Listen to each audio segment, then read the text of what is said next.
Étendue d'eau paradisiaque, sable chaud, le sud de la Martinique, surtout connu pour la beauté de ses paysages verdoyants et ses plages idylliques, cache d'autres atouts inestimables. Des artisans et des entrepreneurs débordant de créativité et d'ingéniosité. Des femmes et des hommes bourrés de talent au bout de leurs doigts. Prenons Jules par exemple. Sa passion, c'est la vannerie, mais aussi la confection de balais traditionnels. C'est mon grand-père. Et quand j'allais tout petit en vacances, je le voyais faire ces balais-là. Alors ce sont des balais, comme je dis anciens, ce sont des balais lataniers. Ce sont ces balais-là qu'on utilisait avant. C'est ce potentiel créatif que l'Office de tourisme Sud Martinique a voulu mettre en avant lors de la première édition des Journées des savoir-faire du Sud. 3 semaines de février bien remplies qui ont permis aux Martiniquais, comme aux touristes, de découvrir de pures merveilles, loin des produits standardisés consommés habituellement. Des épices de toutes les couleurs et de toutes les saveurs. Des chaussures en tissu super originales. Des éventails en tissu super puissants. Et c'est de la puissance, toi. Voilà. Des boissons au nom évocateur. Des tableaux qui vous donnent envie de rêver. Des bijoux on ne peut plus originaux à partir de légumes et feuilles du pays. Les fameuses marée-têtes remises au goût du jour. Mais aussi des savoir-faire ancestraux qui tendent à disparaître et qui perdurent grâce à la ténacité de certains. Donc ça c'est pour le caméraman. Allez, le man.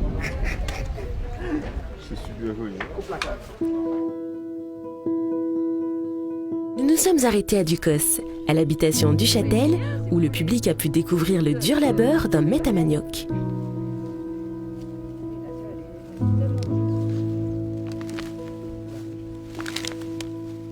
Alors cette porte ouverte est faite pour cela, pour qu'ils puissent voir qu'on peut faire autre chose. On peut faire des choses avec nos produits des terroirs. C'est vrai que le travail de mette à manioc, c'est pas facile. Pourquoi? Parce qu'il y a 22 jours de travail. Donc il y a le grattage, il y a le lavage, il y a le râpage, il y a le tamisage. Avant le tamisage, il y a le pressage, le tamisage et la cuisson. Des étapes qu'ont pu réaliser Tristan et son collègue venus se mettre dans la peau des fabricants de la farine de manioc qu'ils apprécient tant. Moi, ce que j'aime bien faire, c'est les frites de manioc. Oh là là, c'est bon ça. Si vous avez goûté déjà des crêpes à la farine de manioc, c'est très très léger, elles sont très très légères.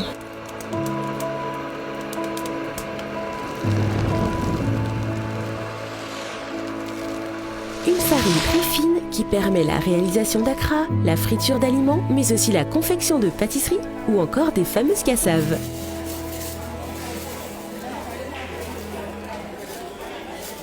Et puisque l'on parle de nourriture, les Journées des savoir-faire ont été l'occasion de mettre en avant toute la diversité culinaire de la Martinique.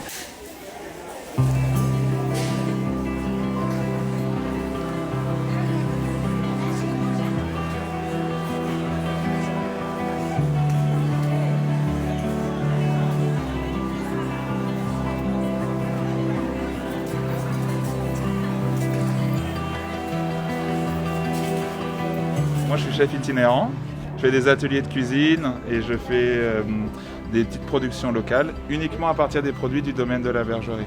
Et aujourd'hui, du coup, monsieur Marie-Louise m'a demandé de préparer de l'agneau pour pouvoir faire goûter aux clients qui vont découvrir un petit peu le domaine en cette journée un peu spéciale. Donc là, la purée de giromont, le giromont, il est rôti au four. Et pour allonger un peu la purée, j'ai utilisé justement la sauce de l'agneau. Donc il a le goût de l'agneau déjà. C'est le dernier pot. Marie-Annick, elle, a décidé de mettre la tradition culinaire en conserve. Voyons voir ça. Poulet fermier à la graisse de canard, colombo de poulet, sirop de curcuma. Appétissant tout ça. En regardant ma mère travailler, donc j'ai acquis mon savoir-faire à partir de ça. Ce que j'ai envie de faire, c'est de travailler à partir des plats traditionnels martiniquais. Séduire une clientèle martiniquaise au départ. Je choisis des produits de qualité. J'essaie d'avoir tous les produits les plus propres possibles. Donc, eau de source, je travaille avec de l'agriculture biologique ou raisonnée.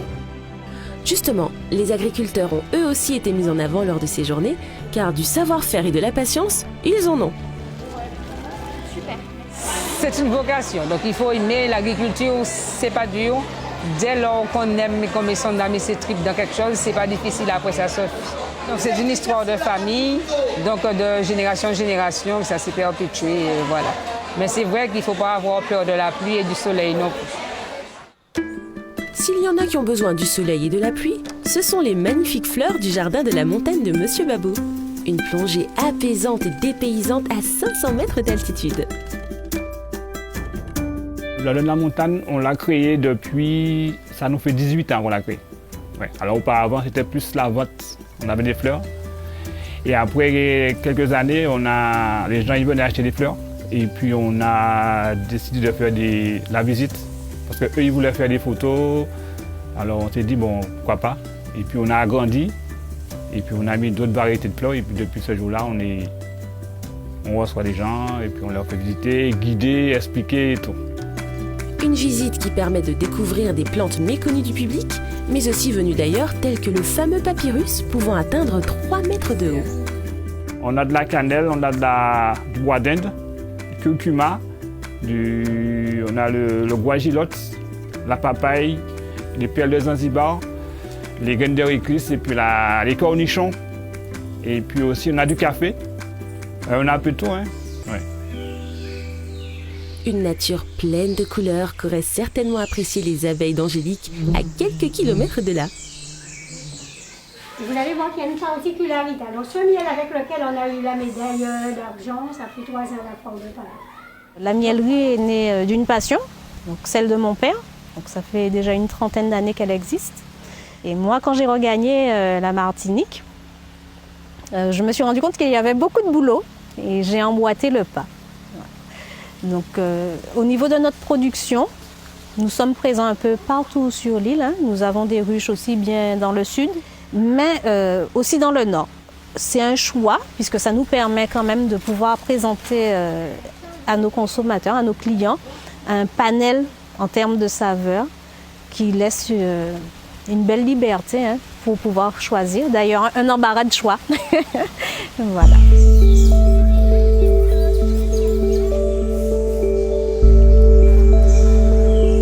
Pour faire découvrir la miellerie Saint-Ange, Angélique et son équipe ont organisé des ateliers sous haute protection. Occasion unique de voir l'organisation magistrale d'un rucher avec sa reine, ses faux bourdons, mais aussi de visiter l'atelier d'extraction permettant la mise en bouteille du miel. La reine, elle a une tache jaune sur la tête. Et ici, elle peut pondre jusqu'à 300 œufs. 300 œufs, voilà. En un jour. 3000 en un jour. Des dizaines d'ateliers comme celui-ci ont permis au public de visiter des fermes, découvrir le tressage de Bacois ou encore le travail de la terre, notamment avec l'atelier Zongantais, qui aura permis à ses participants de réaliser un jardin créole. Oui. Donc le fumier, ça se met en petite quantité. Donc ce qu'on va faire, on casse comme ceci. Une fois qu'on va arroser, vous allez voir que ça va descendre déjà. Voilà. Alors l'autre chose que je ne vous ai pas encore montré. Les journées des savoir-faire ont été organisées, ne l'oublions pas, en février. Mois du carnaval.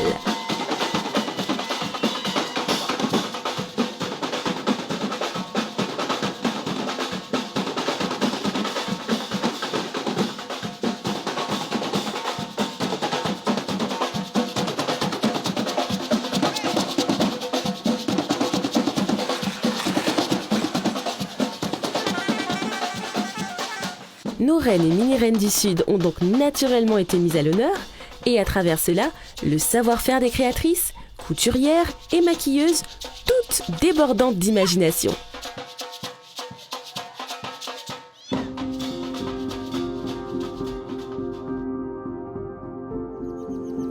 vais le tracer là. Je vais le tracer Ces journées ont également permis de découvrir des artisans talentueux tels que Luciano, un passionné de bois, de bambou, de calebasse et de cuir de bœuf et d'iguane. Si, vous avez bien entendu. Il passe des heures dans son magnifique atelier à Rivière-Pilote à confectionner tout type d'objets, de la lumière au portefeuille en passant par le bar à bouteilles. C'est des pièces uniques faites à partir de notre matière locale de chez nous, quoi.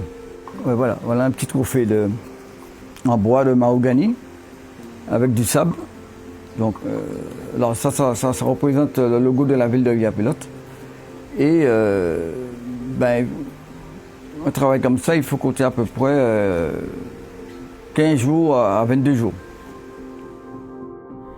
Et c'est avec la même patience que Jacqueline travaille sa matière de prédilection, l'argile. Alors, ma passion vient depuis toute petite. J'ai toujours aimé travailler la matière, en fait, tout ce qui est artisanat. Et donc, j'ai fait mes débuts à l'atelier de poterie au CERMAC. Et puis, après, je suis partie faire des stages un petit peu dans la Caraïbe, on va dire, aussi en métropole, pour voir ce qui se passait ailleurs. Mon but, c'est de valoriser tout ce que nous avons chez nous. C'est des petits métiers d'avant qu'on ne retrouve plus. Donc, je mets tout ça en argile, de façon à ce que nos jeunes, les enfants puissent savoir ce qui se passait avant, les métiers d'avant.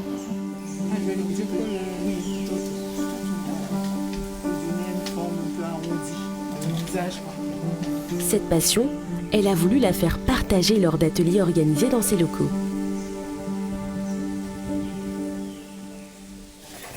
Alors on a une formatrice qui est très patiente et vraiment elle nous explique bien comment il faut faire la poêle. Mon soleil, c'est la première fois que je fais un soleil. Apparemment il est pas mal.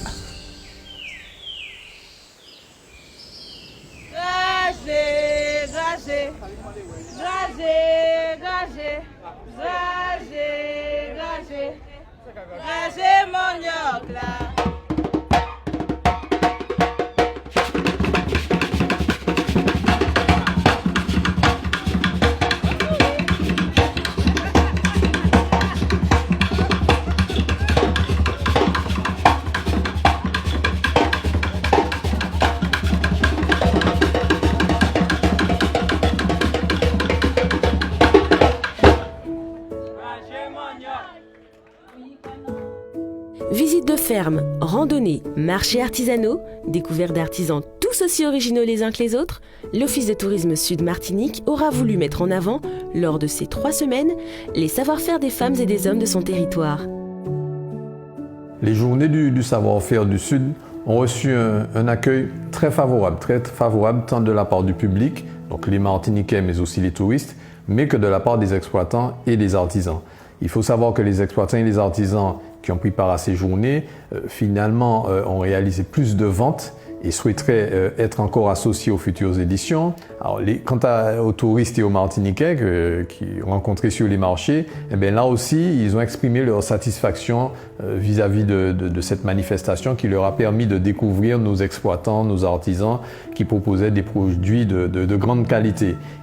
Concernant les perspectives de cette première édition des Journées du savoir-faire du Sud, qui est un premier pas vers la structuration et le développement du tourisme rural et bien sûr de nature dans le Sud Martinique, eh bien, permettra de compléter notre offre balnéaire et enfin de construire un tourisme de plus en plus inclusif sur les plans naturels, humains et sociaux. L'Office de tourisme Sud Martinique a conçu pour l'occasion un jeu interactif permettant aux visiteurs de tester leurs connaissances concernant les communes du sud de l'île. Tout un programme visant à développer le tourisme rural, mettre en avant l'arrière-pays et proposer une alternative au tourisme balnéaire. Effectivement, le village de la poterie se trouve aux 3 îlets. J'ai trouvé ça très instructif. Je suis martiniquaise et j'avoue que, pas beaucoup, mais quelques fautes quand même. Et donc vraiment à refaire. Merci en tout cas de votre participation. Bien sûr que les journées du savoir-faire du Sud ont leur importance parce qu'en fait, ça a permis de faire connaître la Casa Farine, notamment par des Ducosais qui ne savaient pas que ça existait dans leur commune.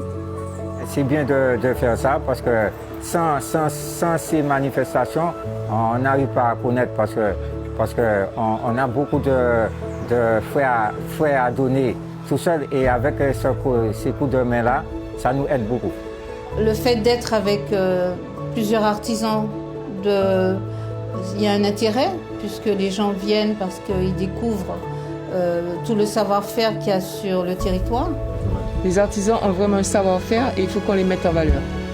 Ils méritent d'être mis en valeur, vraiment, parce qu'ils ont de quoi nous porter la Martinique.